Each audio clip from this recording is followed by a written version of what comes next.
திரு பாலகுமாரன் அவர்களின் உடையார் பாகம் 2 பகுதி 33. இளவரசர் ராஜேந்திரன் அவளிடம், தாயே, கோபம் இருப்பின் என்னை அடிக்கலாம், உங்களுக்குத்தான் கைவலிக்கும். நான் சவுக்கு கொண்டு வந்து தரச் சொல்லுகிறேன். நல்ல உயர்ந்த குதிரை சவுக்கால் என்னை விளாசுங்கள். ஆனால் நான் சொன்னதை பிழை என்று மட்டும் சொல்லிவிடாதீர்கள். இது தேவையற்ற குமரல் என்று மட்டும் சொல்லிவிடாதீர்கள். அவர் கோவில் கட்டுகிறார் என்று தெரிந்ததும் நான் அடிமை வீரர்களை அனுப்பினேன். அவர்களை இங்கு பாதுகாப்பில் கூட துப்பில்லாமல் இருக்கிறது. அவர்களை எப்படி நடத்துவது என்பது கூட உங்களுக்கு தெரியாமல் இருக்கிறது. அவர்கள் உண்டார்களா உறங்கினார்களா என்ற கேள்வி கூட இங்கு இல்லாமல் இருக்கிறது. உங்களுடைய பார்வைக்கு பயந்து, உங்களுடைய பேச்சுக்கு பயந்து தேவரடியார்களுக்கு உடனடியாக வீடு கட்டி கொடுத்து விட்டார்கள். வீரர்கள் முக்கியமில்லை, தேவரடியார்கள் தான் முக்கியம் என்பதாய் ஒரு எண்ணம் அனைவருக்கும் வந்திருக்கிறது. அது மட்டுமில்லை தாயே, சிற்பிகள் கொம்பு குலைத்து ஆடப் போகிறார்கள். ஏனென்றால் அவர்கள் வீட்டு குழந்தையை தோளில் சுமந்து கொண்டு அரசர் முன்னும் பின்னும் அலைகிறார் அல்லவா, பாறை பாறையாய் தாண்டி போகிறார் அல்லவா, முத்தமழை பொழிந்து கொஞ்சுகிறார் அல்லவா. ஆக சிற்பிகளுக்கெல்லாம் தான் சோழ தேசத்தின் முக்கியமான நபர் என்ற திமிர் இருக்கப் போகிறது. இங்கு இருக்கின்ற கற்கோயிலும் செல்வமும் இன்ன பிற பொருட்களும் அத்தனை வீரர்களால் வந்தவை. ஆயிரக்கணக்கான பேர் தன் உயிரை தியாகம் செய்து உங்களுக்கு கொடுத்தவை. கை எழுந்தும் கால் எழுந்தும் நெஞ்சு வெட்டுப்பட்டும் ரணத்தில் துடித்தும் உங்களுக்கு கொண்டு வந்த செல்வங்கள் அவை. வெட்டுப்பட்டு தொலைதூரம் நடந்து நடந்து வெயில் மழை பாராமல் படையெடுத்து போன வீரர்கள் போட்ட பிச்சை இந்த கோவிலும் இன்ன பிற செல்வங்களும். எனவே அவர்களுக்கு மறுத்துவிட்டு இவர்களை கொண்டாட வேண்டும் என்று நினைத்தால் அது ராஜேந்திரனால் முடியாது. தாயே, மறுபடியும் சொல்லிக் கொள்கிறேன், இளவரசு பட்டம் எனக்கு மாமன்னர் ஸ்ரீ உடையார் ராஜராஜ தேவர் கொடுத்தது. இனிமேல் நீ சோழ தேசத்தின் இளவரசர் என்று சொன்ன கணம் நான் திருவொற்றியூருக்கு அரசனாகி விடுவேன், தொண்டை மண்டலத்தில் அதிபதியாகி விடுவேன். எனவே என்னை கீழே இறக்கி மேலே உயர்த்தி விடாதீர்கள். பிறகு தொண்டை நாடு உங்களோடு சுமூகமாக இருக்குமா இருக்காதா என்பது பற்றி என்னால் சொல்ல முடியாது. ஆக போரளவிற்கு நீ தயாராக இருக்கிறாயா? மன்னரை எதிர்த்து நிற்கும் அளவுக்கு உனக்கு வீரம் வந்துவிட்டதா? இது யார் கொடுத்த வீரம்? எவரால் விளைந்த வீரம்? பஞ்சவன் மாதேவி கிட்டத்தட்ட அலறினாள். அரண்மனை கூடம் அவள் குரலை எதிரொலித்தது. சகலமும் என் தந்தை கொடுத்தது, அதில் நெல் முனையளவும் சந்தேகமில்லை. ஆனால் என் ஆட்சியில், என் சட்டத்திட்டங்களில் மன்னர் உடையார் ஸ்ரீ ராஜராஜ தேவருடைய சட்டத்திட்டங்கள் இருக்க வேண்டிய அவசியமில்லை என்று நினைக்கிறேன். ராஜேந்திரன் கர்ஜிப்பாய் வேகமாக பேசினான். மன்னரிடம் ரகசியமாக பேச வேண்டும் என்று சொன்ன பஞ்சவன் மாதேவி நடுக்கூடத்தில் அவனை பார்த்து கத்த, பதிலுக்கு ராஜேந்திர சோழன் கத்த, அரண்மனையில் உள்ள அத்தனை பேரும் அதை கேட்டுக்கொண்டிருந்தனர். எண்ணெய்ப்பானை உடைந்து தரை முழுவதும் அழிந்தது போல் அங்கு அவர்கள் உள்ளுக்குள் பொதித்து வைத்து கொண்டிருந்த பல அந்தரங்கமான விஷயங்கள், கோபதாபங்கள் வெளியே சிதறின. அரண்மனையே திகைத்து நின்றது. படியில் ஏறி மாடத்திற்கு போக தயாராக இருந்த மன்னர் ஸ்ரீ ராஜராஜ தேவர் மாடிப்படியின் பலகனி வழியாக கூடத்தை பார்க்க, கூடத்தில் ராஜேந்திரனும் பஞ்சவன் மாதேவியும் இறைந்து பேசுவதைக் கண்டு நின்று என்ன பேசுகிறார்கள் என்று கவனிக்க சகலமும் அவர் காதிலும் விழுந்தது. மன்னர் மேலே போவதை விட்டுவிட்டு கீழே இறங்கினார். தன்னுடைய அந்தப்புறத்திற்கு போனார். பஞ்சவன் மாதேவியை உடனே வரச் சொல்லி ஆள் அனுப்பினார். உலகத்தில் எந்த கொலையும் அநியாயமாக நடத்தப்படுவதில்லை. கொலை உண்டவனின் உறவுகள் அதை நியாயம் என்று சொன்னாலும் கொலை செய்தவனுக்கு ஒரு நியாயம். ஆதித்த கரிகாலன் கொலையை அநியாயம் என்று சோழ தேசம் முழுவதும் சொல்லுகிறது. ஆனால் பாண்டிய தேசத்தில் போய் நின்று கேள், ஆதித்த கரிகாலன் அநியாயத்தை நெஞ்சில் அடித்து கொண்டு அழுகிறார்கள், ஒப்பாரியாய் பாடுகிறார்கள். ஓடி ஓடி வந்தான் ஐயா, ஒளிந்து ஒளிந்து வந்தான் ஐயா, காட்டுக்குள்ளே ரத்தவாசம் தேடி வரும் நரியைப் போல நாடி நாடி வந்தான் ஐயா, நாலு திக்கும் அலைந்தான் ஐயா என்று இழிவாக ஆதித்த கரிகாலனை பற்றி பாடுகிறார்கள். கலங்கி கிடந்தாரு எங்க ஊரு மன்னவரு, தூங்கி கிடந்தாரு களம் கண்ட பாண்டியரு, விடியல் நேரம் கட்டில் சுற்றி வேட்டை நாய் போல் நின்றுவிட்டு நாலு பக்கமும் கத்தி வச்சு நம்மவரை எழுப்பினார். சோழ நாட்டு பலிக்காட்டில் கத்தி உருவினானா என்று பாட்டு பாடுகிறார்கள். அந்த பாட்டை கேட்டால், அழுகையோடு அவர்கள் குரலை கேட்டால் நம்முடைய ஆதித்த கரிகாலன் செய்தது தவறுதானோ என்று தான் தோன்றுகின்றது. நான் ஆதித்த கரிகாலனை எதிர்த்து பேசவும் இல்லை, ஆதரித்தும் பேசவில்லை. அவருக்கு வீரபாண்டியரை கொன்றது ஒரு நியாயம் என்றால், வீரபாண்டியனின் ஆபத்து உதவி படைகள் ஆதித்த கரிகாலனை கொன்றதும் ஒரு விதத்தில் நியாயம்தான். அதுபோல ராஜேந்திர சோழருக்கு கம்மாளருக்கு உதவி செய்ய ஏதேனும் ஒரு நியாயம் கிடைத்திருக்கிறது. அதை மறுக்க எங்களுக்கும் ஒரு நியாயம் இருக்கிறது. எங்கள் நியாயத்தை நாங்கள் எப்படி செய்வோம் என்று தெரியாது. ராஜேந்திர சோழன் உங்களுக்கு எது கொடுப்பதையும் நாங்கள் தடுக்கவில்லை. ஒரே ஒரு விஷயத்தை நீங்கள் கேட்கவும் கூடாது, கேட்டு கிடைத்தாலும் ஏற்றுக்கொள்ளவும் கூடாது என்றுதான் சொல்ல விரும்புகின்றோம். சோழ தேசத்தின் வெவ்வேறு கிராமத்திலிருந்து வேதம் படித்த அந்தணர்கள், சிவ ஆகமம் தெரிந்த சிவாச்சாரியார்கள் ஒன்று கூடி உடனே கம்மாள தலைவர்களிடம் பேசினர். கம்மாளர்கள் கை கட்டி அந்தணர்களுக்கு எதிரே அமைதியாக நின்று கொண்டிருந்தார்கள். யாது இதை ஆரம்பித்தது எங்களுக்கு என்று தெரியவில்லை. இந்த ஆசை உள்ளுக்குள் ஏன் இருக்கிறது என்றும் புரியவில்லை. முப்புரி நூல் நீங்கள் அறிய வேண்டிய அவசியம் என்ன? யார் உங்களுக்கு முப்புரி நூல் அணிய வேண்டும் என்ற எண்ணத்தை ஏற்படுத்தியது? நீங்கள் வீடு எப்படி வேண்டுமானாலும் கட்டிக்கொள்ளுங்கள், எங்கு வேண்டுமானாலும் செருப்பு போட்டுக்கொண்டு போங்கள், தலைப்பாகையோ தோல் கவசமோ உடைவாளோ கேயூரமோ எது வேண்டுமானாலும் அணிந்து கொள்ளுங்கள், முத்து மாலையும் வைரக்கடுக்கடுமாக கூட வளைய வாருங்கள், எங்களுக்கு எந்த ஆட்சேபனையும் இல்லை. ஆனால் முப்புரி நூல் என்பது அந்தணர்களுக்கே உண்டான ஒரு அணிகலன், அதை நீங்கள் அணிவதை நாங்கள் விரும்பவில்லை என்று உரத்த குரலில் சொல்ல, அங்கிருந்த ஒரு இளைஞன் முன்வந்து, உங்கள் விருப்பம் பற்றி எங்களுக்கு எந்த அக்கறையும் இல்லை. நாங்கள் தேவாங்கர் குலம், தெய்வீக பிராமணன் என்பது எங்களுடைய மூதாதையர் எங்களுக்கு சொல்லிக் கொடுத்த வசனம். வேத சாஸ்திரம் எத்தனை உயர்ந்ததோ அத்தனை உயர்வு சிற்ப சாஸ்திரமும். அந்த உயர்வு உலோகத்தில் செய்கின்ற கருமார் வித்தை. இதையெல்லாம் விட உயர்வு மானத்தை மறைக்கின்ற உடைகளை நாங்கள் செய்வது இல்லையெனில் இந்த விலங்குகளுக்கும் நமக்கும் என்ன வித்தியாசம்? விலங்கிலிருந்து மாறுபாடாக காட்சியளிப்பது எப்படியெனில் நாங்கள் நெய்கின்ற துணியால் தான். இந்த நெசவு தொழில் எங்களுக்கு கடவுள் அருளால் கொடுக்கப்பட்டது. மனிதர்களின் மானத்தை காக்க நாங்கள் தொழில் செய்கின்றோம். எனவே எங்கள் தொழில் தேவ தொழில். நாங்கள் தெய்வீக பிராமணர்கள் என்று உரக்கச் சொல்ல கம்மாளர்களின் கூட்டம் கைத்தட்டியது. அந்தணர்கள் மௌனமாக இருந்தார்கள். கடைசியாக என்ன சொல்லுகிறீர்கள்?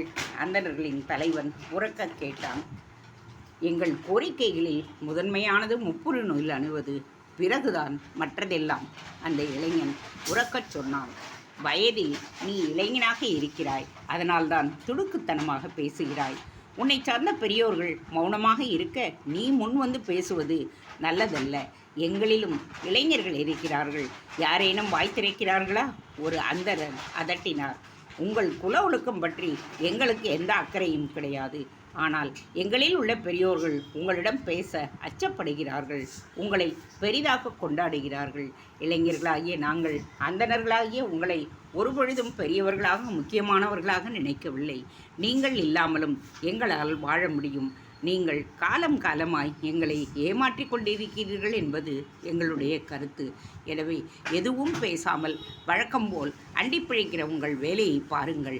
அவன் சீரலாக பேச பல இளைஞர்கள் வாய்விட்டு சிரித்தனர். அந்தணர்கள் கூட்டத்திலிருந்து வேகமாக ஒரு இளைஞன் வந்து அந்த கருமார் இளைஞனை பலார் என்று அறைந்தான். கருமார் இளைஞன் துள்ளி எழுந்து அந்தண இளைஞனை முஷ்டியால் தாக்கினான். வெகு வேகமாக ஒரு யுத்தம் அங்கு நடந்தது. இரண்டு பக்கம் உள்ள பெரியவர்களும் அவர்களையும் பாய்ந்து வேகமாக பிரித்து விட்டார்கள். எங்கள் பெரியவர்களுக்கு முன்னால் கையாட்டி பேசுகிறாயா? உன் குலத்தை நான் அழிப்பேன், அழிக்கும் வரை நான் செய்ய முடியேன் என்று ஒரு அந்தணன் உரக்க கை உயர்த்தி சப்தமிட்டான். பேசிக்கொண்டே இருக்கும் பொழுது கையை நீட்டுகிறாயே, அதிகார திமிர்தானே, ஆணவம் தானே? இங்கு ஒருவருக்கு தீங்கு நேர்ந்தாலும் உன்னுடைய நெஞ்சில் என்னுடைய கத்தி பாயும். அந்தணன் என்று இனி ஒரு காலம் நான் தள்ளி நிற்க மாட்டேன். நானும் நீயும் ஒன்றுதான் என்று கம்மாள இளைஞன் ஒருவன் பேசினான். மறுபடியும் அவர்கள் சண்டைக்கு தயாராக அந்தணர்கள் அவனை தள்ளிக்கொண்டு வெளியே போனார்கள். கம்மாள கிழவர்கள் அந்த இளைஞனை கடுமையாக கடிந்து கொண்டார்கள். நீ கை கட்டி அந்த கம்மாளனை அடித்தது சந்தோஷம், நம்முடைய உணர்ச்சி பிரதிபலிப்பை சரியாக காட்டிவிட்டாய். ஆனால் இதோடு முடிந்து போய்விடவில்லை, சண்டை துவங்கிவிட்டது. இனி இவர்களை அடித்து ஜெயிப்பது என்கின்ற விஷயத்துக்கு நாம் தொடர்ந்து போகக்கூடாது. அடிப்போம் என்று காட்டிவிட்டோம், ஆனால் அடிப்பதல்ல நம் வேலை, ஒரு கிழவர் சொல்ல. வேறு என்ன? அந்த இளைஞன் அவரை பார்த்து வியப்போடு கேட்டான். பிரிப்பது. யாரிடமிருந்து யாரை பிரிப்பது? சத்திரியர்களிடமிருந்து சிற்பிகளை பிரிக்க வேண்டும். சிற்பிகளுக்கு எதிராக போர் வீரர்களை ஏவிவிட வேண்டும். அது எப்படி முடியும்? உற்றுப்பார், உனக்கே தெரியும். நீங்கள் விளக்கமாக சொல்லிவிடுங்களேன், இளைஞன் பயபக்தியோடு கேட்டான். சிற்பிகளுக்கு முக்கியத்துவம் வைந்து போர் வீரர்கள் பின்னுக்கு தள்ளப்படுகிறார்கள். இதை சுட்டிக்காட்டினால் போதும், போர் வீரர்கள் வேகமாகி விடுவார்கள். சரியானபடி ஊதிவிட்டால் போதும், அடிதடி ரகளை நடக்கும். நீயும் கமாலனுடன் கட்டிப்புரண்டு சண்டை போட்டீர்கள். வெகு சுலபமாக அவன் ஜெயிப்பான் என்று எனக்கு தெரிந்துவிட்டது. ஆகவே நீ அவனோடு மோதுவதை இதோடு விட்டுவிடு.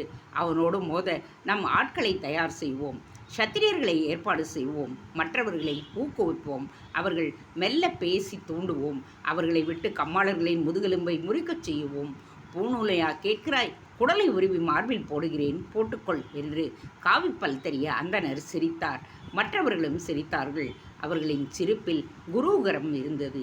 அப்பாவி போல இருந்த ஒரே ஒரு அந்தணன் மட்டும் கேட்டான், அரசர் கோயில் வேலையை ஆரம்பித்திருக்கிறாரே, இந்த நேரத்தில் இது தேவைதானா? கோவில் வேலை முக்கியமில்லையா? சட்டென்று அத்தனை அந்தணர்களும் நின்றார்கள். பின்னால் நடந்து வந்தபடி திரும்பி பார்த்தார்கள். இல்லை, கோயில் முக்கியமில்லை, குலம் முக்கியம். அந்தணர் குலம் முக்கியம். அந்தணர் குலம் இருந்தால்தான் கோவில் இருக்கிறது. கோவில் மட்டும் இருந்து என்ன புண்ணியம் என்று பதிலுக்கு கேட்டார்கள். அந்த 40 வயது அந்தணன் மெல்ல வாயடைத்து போனான். நிமிர்ந்து அவர்களை பார்த்து சரி என்று சொன்னான். அந்த அந்தணன் மூலம் பிரம்மராயரின் ஒற்றரான வைஷ்ணவதாசனுக்கு இந்த விஷயம் போய் வைஷ்ணவதாசன் மூலமாக பிரம்மராயும் அன்று மாலையை சென்றடைந்து விட்டது. கம்மாளர்களில் ஒரு கிழவரை பிரம்மராயர் பெரும் காசு கொடுத்து விலைக்கு வாங்கினார். என்ன நடந்தது என்று கேட்டார். அவன் விவரித்தான். அந்தனரோடு கட்டி புரண்டு சண்டை போடுகிறாயே, அவரை கொல்ல வாழ் உருவுகிறாயே, எத்தனை திமிராகி விட்டதா? அந்தனரை கொன்று விடுவாயா? அந்த பழிபாவங்கள் வேறு நம் குலத்திற்கு வர வேண்டுமா? அவன் நம்மை நாசம் செய்துவிட்டு போவேன் என்று சத்தியம் செய்திருக்கிறானே. எனக்கு வயிறு கலங்கி விட்டதடா பாவி, ஏன் இப்படி வம்புக்கு போகிறாய்? அந்த கிழவர் உறக்க கத்த அந்த கருமாறு இளைஞன் பாய்ந்து அந்த கிழவரை தாக்கினான். மறுபடியும் அங்கு கலவரம் உண்டது. உன்னை போன்ற அடிமைகளால் தான் நம்முடைய குலம் நசிந்து கொண்டே இருக்கிறது. இன்னும் ஒரு முறை அந்தணர்களுக்கு ஆதரவாக எவரேனும் இங்கு பேசினால் அந்த கம்மாள பூமியில் நீங்கள் ரத்தம் சிந்த வேண்டியிருக்கும். கூசாமல் உங்கள் உலைக்களத்தில் இழுத்து அடித்து போட்டு விடுவேன் என்று அவன் உறக்கச் சொன்னான். அந்த அந்தனை இளைஞன் சொல்வதற்கு பயப்படுகிறீர்களா? அவன் பெரிய சத்தியசந்தன் என்று நினைக்கிறீர்களா?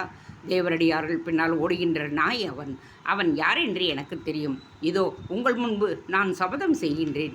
இந்த கம்மாள பூமிக்கு ஒரு உயிர் அணியாக பறிக்கப்பட்டால்தான் நான் 3 அந்தணர்களை பழி வாங்குவேன். ஒரு உயிருக்கு 3 உயிர்களை பலி கொள்வேன். இதுதான் தினமும் வேலை செய்யும் வெறுப்பின் மீது ஆணை என்று ஓங்கி அறைந்து பூமியில் உலைக்களத்தில் உள்ள கரியை வழித்தெடுத்து தன் நெற்றியில் பூசிக்கொண்டான். பூணூல் அணியும் உரிமை கிடைக்கும் வரை நான் திருமணம் செய்து கொள்ள மாட்டேன். இல்லறத்தில் ஈடுபட மாட்டேன். தட்டில் சோறு தின்ன மாட்டேன். கோளையில் நீர் குடிக்க மாட்டேன் என்று வானத்தை பார்த்து உறக்கச் சொன்னான். பிறகு எப்படி உண்ணுவாய்? அவருடைய தகப்பன் வியப்போடு கேட்டான். கையில்தான் நீர் மொண்டு குடிப்பேன். எந்த வகை பெண்ணிடம் சிறிதளவு மன உறவு கூட வைத்துக் கொள்ள மாட்டேன் என்று சொன்னான். அவனை காதலித்த பெண் கதறிக்கொண்டு வீட்டிற்குள் ஓடினாள். நெஞ்சில் அடித்து கொண்டு அழுதாள். அந்த ஊரை ஒரு சோகம் பற்றி கொண்டது. கிழவன் விவரம் சொல்ல பிரம்மராயருக்கு கோபம் வந்தது. கவலையானார். அருள்மொழிப்பட்டனுக்கு ஆள் அனுப்பினார். நடுநிசி தாண்டி தன்னை சந்திக்கும்படி அரசர் அழைத்ததாக ஒருவர் சொல்ல பிரம்மராயர் சரி என்று சொன்னார். அருள்மொழிப்பட்டன் சிறு தேர் ஓட்ட பின்னால் நின்றபடி பெருந்தச்சன் வீடு நோக்கி போனார். வாயில் காப்போனை கதவை தட்டி எழுப்பச் சொன்னார். பெருந்தச்சர் தூக்க கலக்கத்தில் எழுந்து வந்து உடம்பை சுற்றி துணி போர்த்தபடியே தோட்டத்துக்கு நடுவே மூவரும் உட்கார்ந்து கொண்டார்கள். அந்தணர்கள் போர் வீரர்கள் சிற்பிகளுக்கு எதிராக துள்ளிவிடப் போகிறார்கள் என்று ஒரு தகவல் பெருந்தச்சருக்கு சொல்லப்பட்டது. அரசர் கட்டுகின்ற கோவில் வேலைக்கு இடைஞ்சலாக ஏகப்பட்ட விஷயங்கள் நடந்து கொண்டிருக்கின்றன.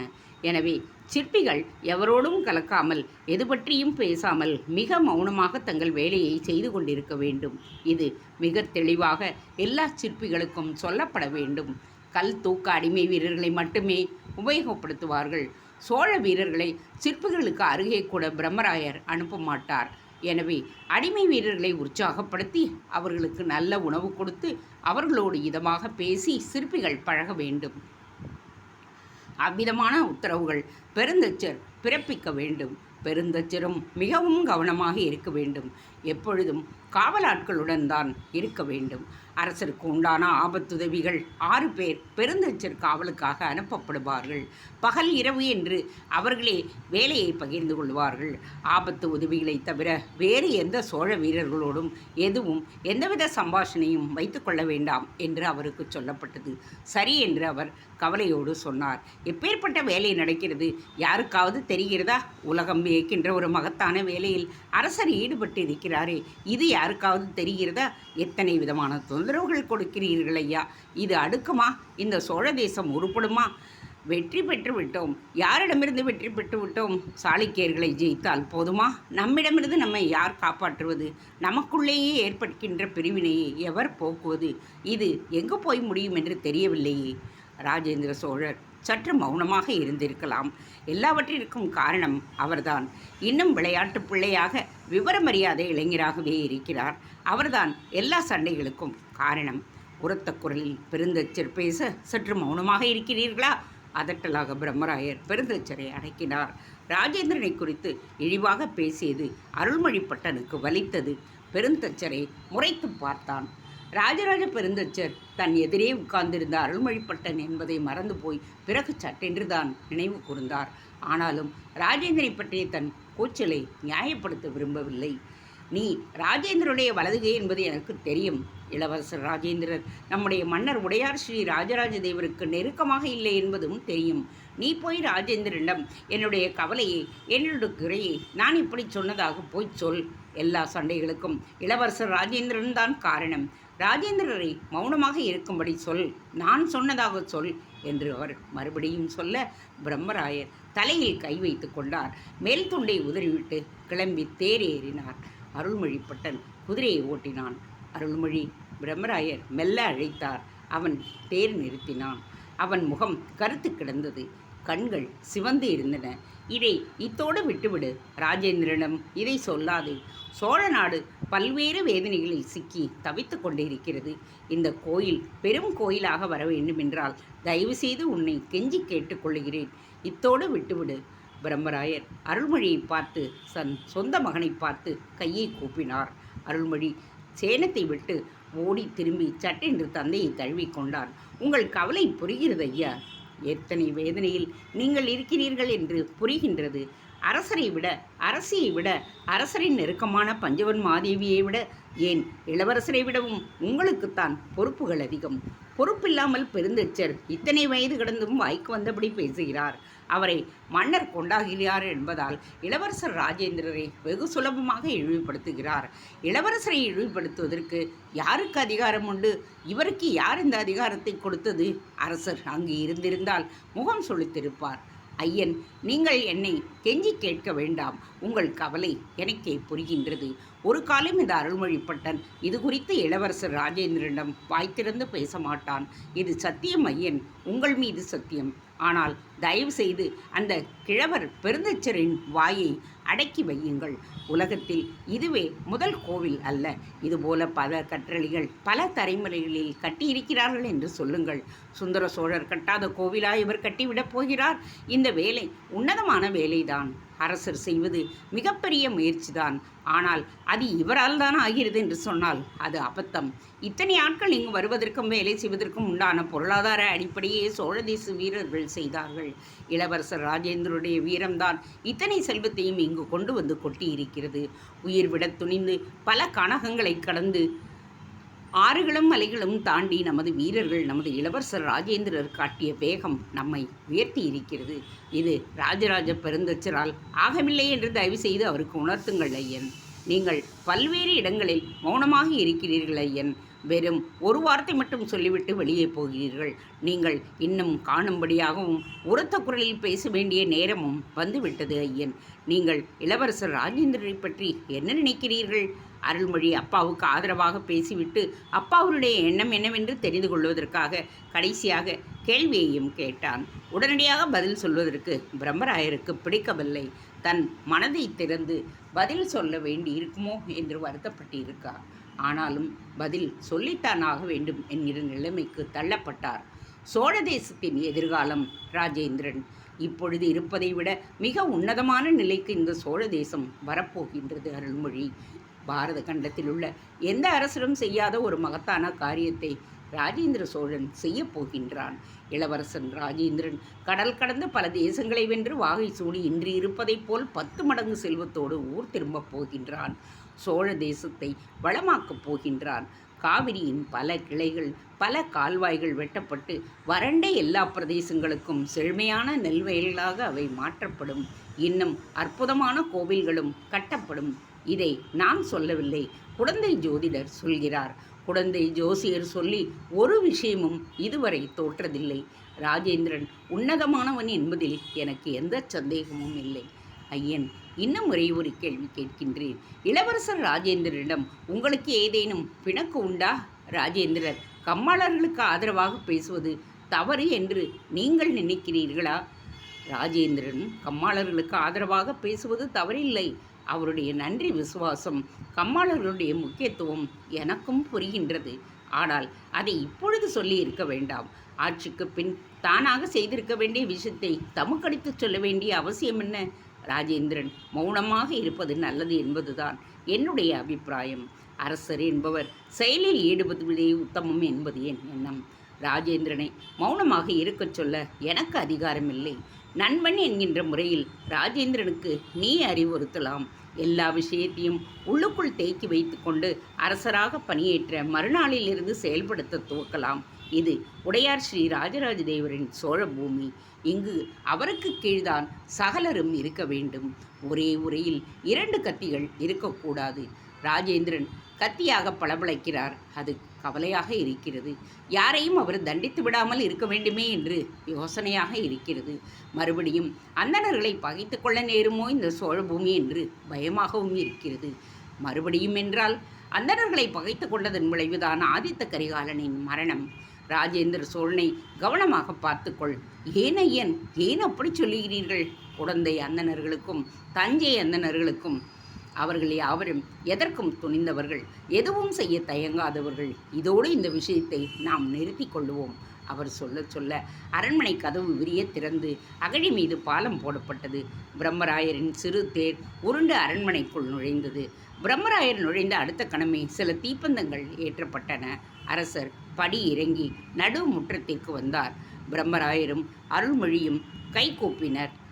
அருள்மொழி அரசருடைய காலை தொட்டு கண்ணில் ஒற்றி கொண்டான்.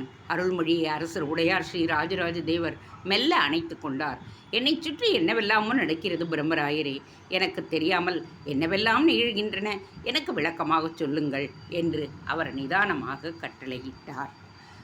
தேங்க்ஸ் ஃபார் வாட்சிங். Please subscribe.